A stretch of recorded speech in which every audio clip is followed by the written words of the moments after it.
faster than a speeding rocket, more powerful than a locomotive, able to leap tall buildings with a single. Is it a bird? Is it a plane? No, it is. Now you can be honest, we're in church. How many of you have been riveted for the last 2 weeks about all the Superman filming in Cleveland? Yep, right? How many of you snuck downtown? Don't raise your hands, right?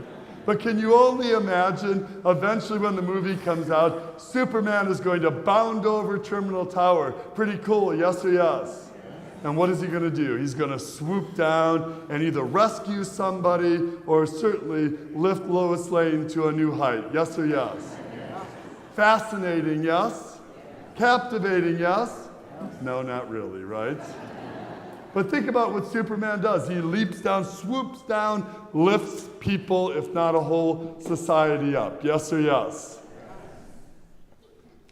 And I believe that sometimes we are more captivated, more engaged, more intrigued about a fictional superhero than about what Jesus can do in our lives. Think of the power of the gospel today. Jesus didn't need to leap a tall building, but what did he do? He reached in and rescued and lifted people up. And he wants to do the same thing for you and for me. But I think sometimes we are more captivated, if not more intrigued, about a fictional superhero than what Jesus promises and offers to each of us. And if you want to talk about superheroes, the woman in the gospel today, what she did, what she models for us, absolutely heroic. Think about the strength, the grace, the courage that amid all the crowd, amid all the distraction, amid all the naysayers, if you will, what did she do? She turned to and reached for Jesus. In her heart of hearts, she knew, she had come to know, that only Jesus could heal her, rescue her, save her, lift her up to a fuller and more abundant life. You want to talk about heroicness?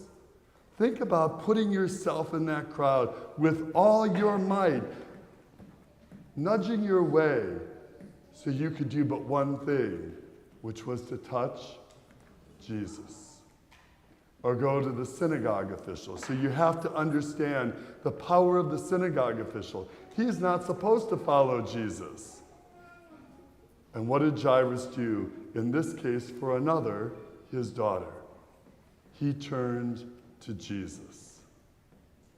Deep in his heart, he must have known, because again, it wasn't the right thing, the popular thing. He was probably going to get fired by doing it.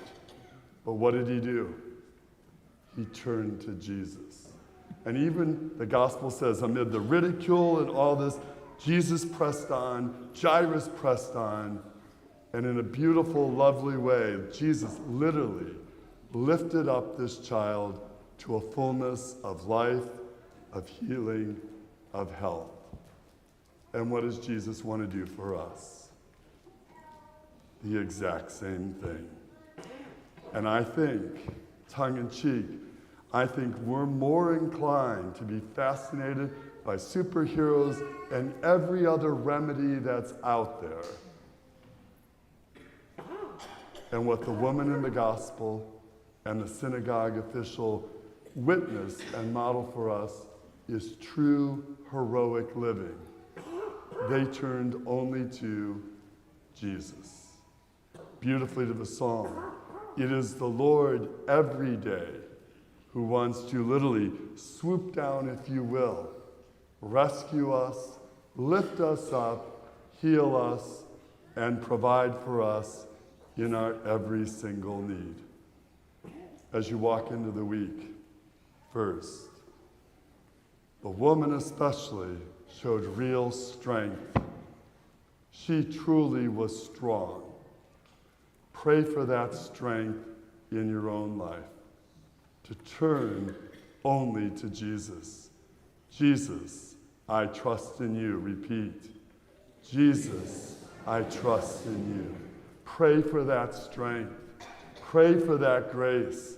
Pray for the ability to find your hope, your solutions in Jesus. Secondly, Jairus. He literally brought Jesus to someone in need.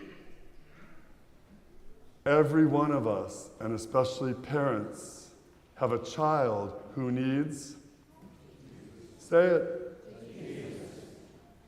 Follow and pray for the grace to bring Jesus to them or them to Jesus, so that they can find the wisdom, the grace, the help, the strength, the healing, the peace that they need.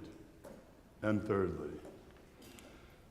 what did Jesus do? He lifted up that young girl.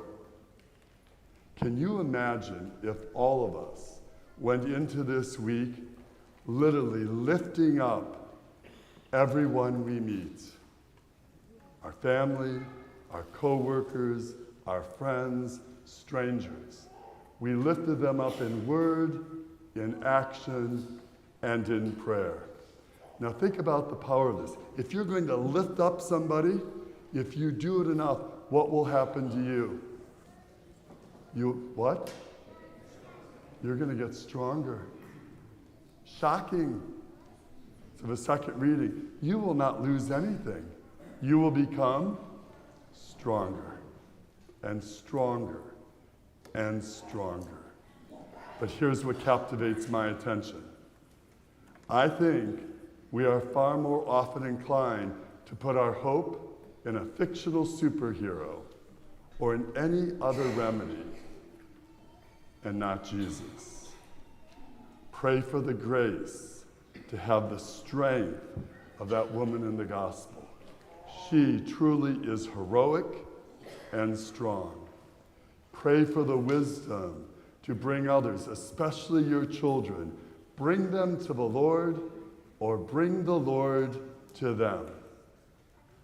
And if you and I go into this week lifting up others, we will come back next week and we will be